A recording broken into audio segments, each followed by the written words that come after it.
Just dropped for the US Open, and there are some interesting first, second, and third round matches. Also some potential quarterfinal and semi-final clashes that are worth a look. But we've got some massive names that are pulled out of this year's US Open, so let's go to the withdrawal list first. Over on the men's side, there's a lot more injuries to bigger names. Starting with Ema, who's out suspended. Struff, he's struggling still with injury since the clay court season. Nick Kyrgios, still troubled by injuries this year. Carreño Busta, Opelka, Cilic, Shapovalov, and Bautista Agut all out of this one. There's some big names there, and also some fan favorites not going to be playing at this year's US Open. So here it is, top of the draw, you got Alcaraz, the number 1 seed. Of course, 32 seeds in this one. No one gets a bye in the first round, not at a slam. You have to play every match. On the men's side, best of 5, of course. He takes on Casper in the first round. Now, Casper's been in a little bit of form, so that could be an interesting first round matchup. Winner of that will take on either Harris or Pella in the second round. Then you got Van der Zandschulp taking on Thompson. Winner of that will take on either Gallen or the number 26 seed Evans in the second round. Then you got Grigspor, the 24th seed, taking on Feast. Winner of that will take on either Kubler or Arnaldi in the second round.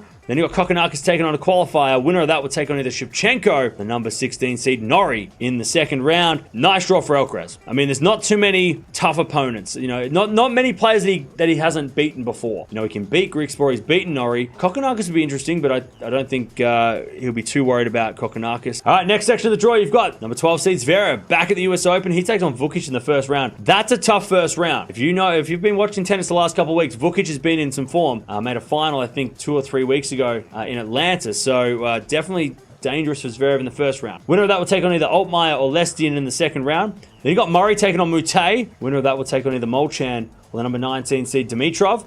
Then you got the 30th seed Echeverry taking on a qualifier. Winner of that will take on either Wawrinka or Nishioka in the second round. Then you got a qualifier taking on Sonego. Winner of that will take on either Hanfman or the number 6 seed Sinner in the second round.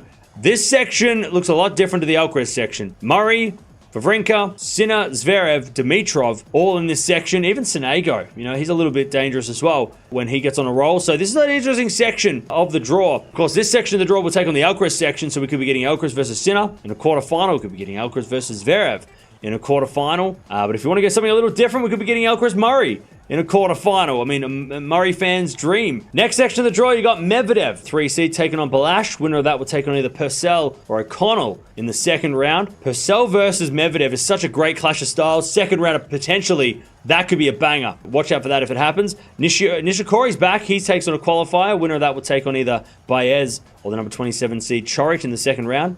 Then you got the 23rd seed Jarry taking on Van Aish. Winner of that will take on either Ramos Vinoles or Mikkelsen in the second round. Then you've got Wu taking on Lajovic. Winner of that will take on either a qualifier or the number 13 seed Diminor in the second round. Medvedev's section's tricky. I don't think it's easy. Purcell could be a clash of styles that Medvedev doesn't like. Chorich is always dangerous when he's on a roll. And Diminor just beat Medvedev a couple weeks ago. That could be really tough for Medi in a fourth round. So I think Medvedev would like, he would rate his chances of making the quarters, and he should make the quarters, but there are a couple of awkward opponents in his way. Then you got the next section of the draw with Hashanov, the number 11 seed, taking on Mo. Winner of that will take on either Diaz Acosta or Isner in the second round. Of course, John Isner playing his last ever tournament at the US Open and retiring after the US Open. Then you got Albert taking on Draper. Winner of that will take on either Husler or the number 17 seed Hurkacz in the second round. Then you got the 29 seed Humbert taking on Berrettini. Winner of that will take on either Schwartzman or Rinderknech in the second round. Then you got a qualifier taking on Monfils. Winner of that will take on either Rusevori or Rublev, the number 8 seed in the second round. I gotta be honest, Rublev's got the worst draw. I mean, this sucks. Rusevori's tough. Monfils is tough. Berrettini, Humbert, Schwartzman, Rinderknech, all very tough. Hashanov, Isner, Hurkacz, very tough for Rublev. Rublev couldn't have got a worse draw. And of course, this section will take on the Medvedev section in the quarters, so you could be getting Medvedev versus Rublev if you want to go by the seeds, but we could be getting Medvedev taking on Hashanov if Hashanov is healthy enough, or maybe even Medvedev taking on Hurkacz, who's been in some good form the last few weeks and even at Wimbledon, if you want to go back to that as well. So this section is interesting. That Rublev section is very difficult. And of course, this section will take on the Alcaraz section. So Medvedev-Alcaraz could be a semi-final. Or if you want to go a little different, Sinner versus Medvedev could be a semi-final if Sinner does get through Alcaraz in the end. But man, it's a very top-heavy draw. Let's get the bottom half of the draw. Bottom half of the draw, you've got Casper Ruud, number 5 seed, taking on a qualifier. Winner of that will take on either Wolf or Song in the second round. Then you got Hichikata taking on Kotov. Winner of that would take on either Fucsovic or the number 31 seed Korda in the second round. Then you got the 22nd seed Manarino taking on Watanuki. Winner of that will take on either Gasquet or Marijan in the second round. Of course, Marozsan beat Alcaraz famously in Rome a couple of months ago. Then you got Ovner taking on Borges. Winner of that would take on either Tien or the number 10 seed Tiafoe, who of course made the semi-finals here last year. This section is interesting because all the players in this section that you would expect to do well aren't playing well. I mean, Mannarino is probably the best informed player out of this section of the draw, to be honest, and he's, the 22nd seed. Next section of the draw, you got number 14 seed Paul taking on a qualifier. Winner of that would take on either Safiullin or Cecchinato in the second round. Then you got Ivashka taking on Cerundolo. Winner of that would take on either Giron or Fokina, the 21st seed in the second round.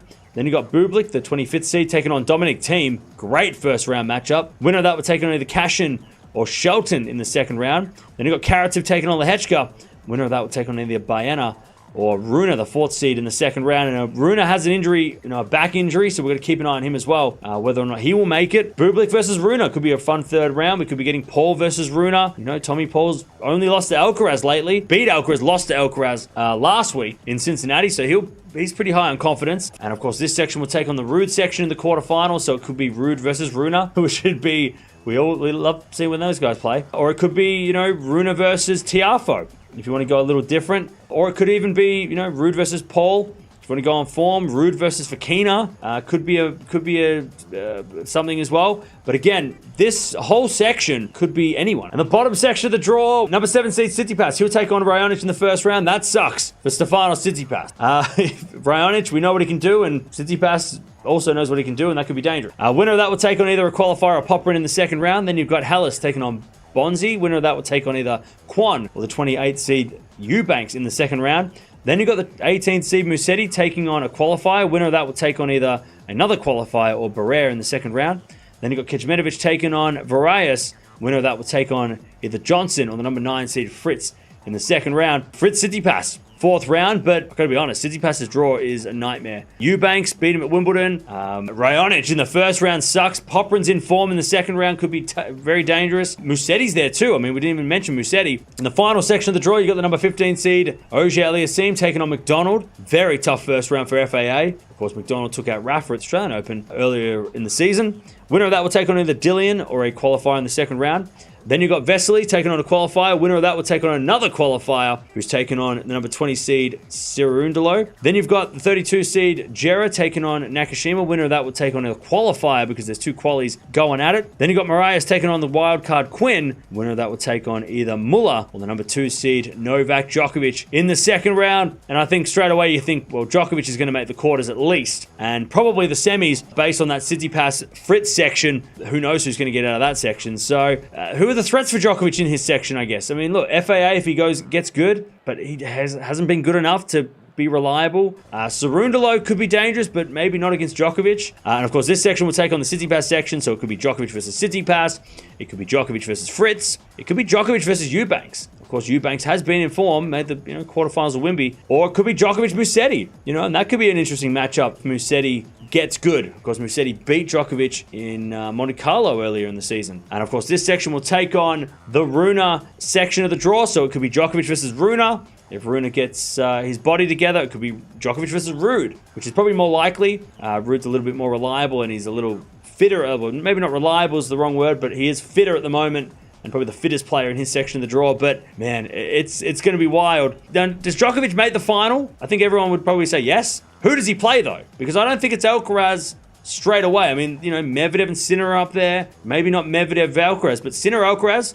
It could be Sinner taking out Alcaraz, and then Sinner takes on Medvedev. Medvedev takes out Sinner, makes the final. So it's a very top, the contenders are up the top, it feels. And the only contender down the bottom is Djokovic. And maybe the reason why there's no more contenders other than Djokovic is because he's down the bottom and Djokovic dominates. But, I mean, look, I'm going to go Djokovic because I think he's got the easiest draw. I think Alcaraz's got a lot of tricky-ish opponents. So I think it's got to be Djokovic down the bottom. I mean, he's got the nicer road to the final, and that might be the difference in the end. But let me know down in the comments below. What do you reckon? Do you think that Alcaraz can defend his title? Do you think that Sinner can win his first? Do you think Medvedev could win another US Open? I mean, I don't mind Medvedev as an outside pick. I like him as an outside pick, or at least like outside of the top 2.